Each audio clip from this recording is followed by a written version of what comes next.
İçişleri Bakanlığı bünyesinde biz de selam vermiş. Var mı sıkıntı? Teşekkür ederiz. Böyle de maske bırakmış olalım. Nasılsınız? Teşekkür ederim, sağ olun. Sizleri sorma, görünce mutlu olduk. Dükkan küçük, Evet. büyük de olsa gerçi maskesiz almamak lazım. Evet, Yani hem kendi maskeniz için hem de müşteriyi maskesiz almazsanız hayırlı bir iş yapmış olursunuz. Biz selam baştan verelim memnun istedik. teşekkür Bugün ederim muhallim, sağ olun. İçişleri Ayağınıza Bakanımız Süleyman Soylu'nun talimatıyla bütün Türkiye'de genel denetim var. Evet, Biz de uğrayalım dedik. çok Şöyle de teşekkür bir ederim. maske hediye edelim. Biz uyuyoruz elimizden geldiği kadar. Çevremizi, çocuklarımızı, yakınlarımızı da uymaya davet edip uyarıyoruz, ikaz ediyoruz. Maske burnu kapatacak, telli olacak. Dolayısıyla da bunu yaptıktan sonra, havalandırdıktan sonra Allah'ın izniyle bir sıkıntı İnşallah, olmaz. inşallah. Temizliği de unutmuyoruz. Evet, biz Hadi kralı Allah yedikten sonra kolaylık takdir Allah'ındır artık. Öyle. Hareketlilik çok mu? Şu anda normal diyelim. Maskesiz müşteri almıyoruz. Evet, dezenfektanın maskesi müşteri falan Evet, dışarı almıyor. özellikle maskesi yoksa hiç almıyoruz. Doğru. Kolay gelsin. Sayın Valim, hoş geldiniz. Hoş bulduk. Bugün bakanlığımızın bütün Türkiye'de denetimi var. Biz de bir hatırlatalım dedik. Maskesiz müşteri almıyoruz. Kendimizin de maskemiz burnumuzu kapatacak şekilde devam ediyoruz. Fırsat vereceğim, sırayla fırsat vereceğim. Evet.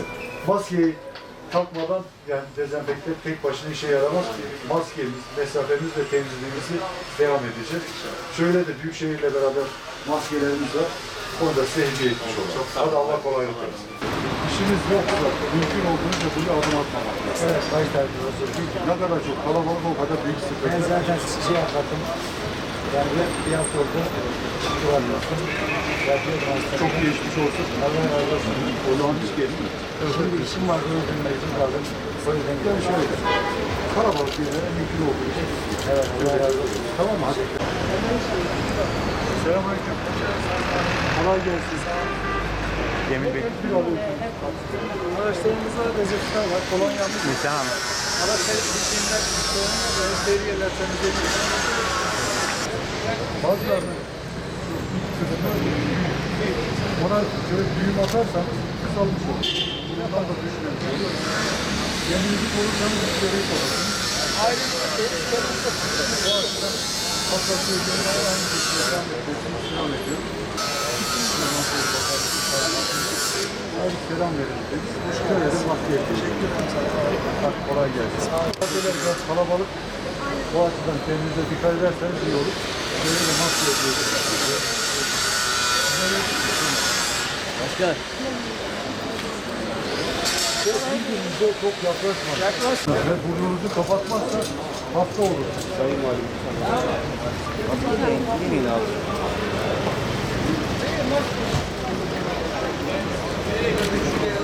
Bu haliyle kullanırsanız bir işine yaramaz. Burnu kapatması lazım.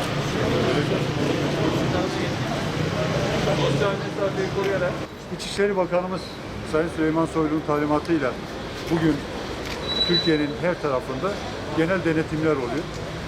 Daha önce de biliyorsunuz birkaç kere bu denetimlerde olmuştu. Bugün kamu kurum ve kuruluşlarının bütün amirleri, kaymakamlarımız, il valileri, emniyet ve jandarmanın yetkilileri, öğretmenlerimiz, din görevlilerimiz, kamuda çalışan herkes, odalarımız, borsalarımız denetimlere çıktı. Daha çok uyarıcı, vatandaşa farkındalık oluşturmak için yapılan denetimler. Gaziantep'te bu anlamda 9.000 civarında şu an denetim yapan arkadaşımız var. İnşallah bu denetimler neticesinde şehrimiz daha kontrollü bir hale gelmiş olur. Burada tabii hangi denetimi yaparsak yapalım, temelde vatandaşlarımızdan beklediğimiz şu, kurallara uymaları. Maskeyi sadece denetimlerde gösterirlerse biz bir sonuç alamayız. Maske kendi sağlıkları için gerekli. Mesafe kendi sağlıkları için gerekli. Temizlik kendi sağlıkları için gerekli. Gaziantep olabildiğince her gün bu kurallara uyuyor. Her gün de kurallara uyma oranımız artıyor. Biz de bunları hatırlatıyoruz tekrar.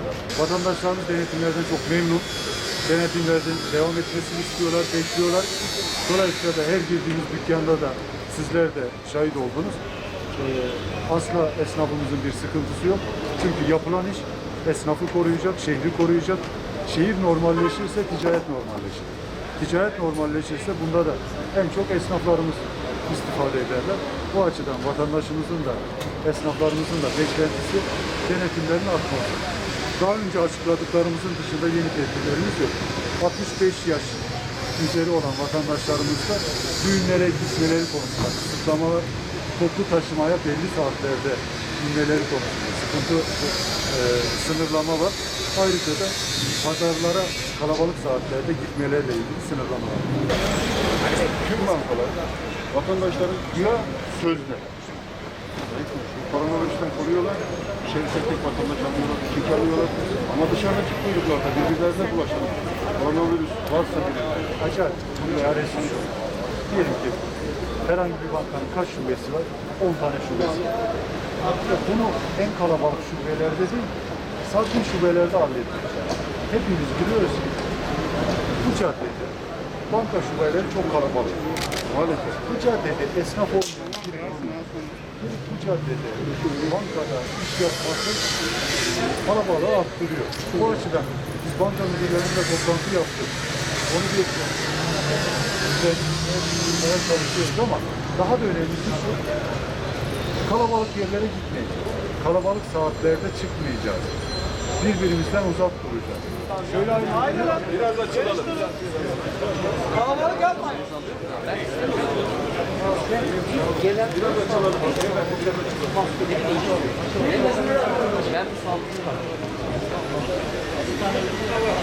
Şimdi namaz Biraz açılıyor.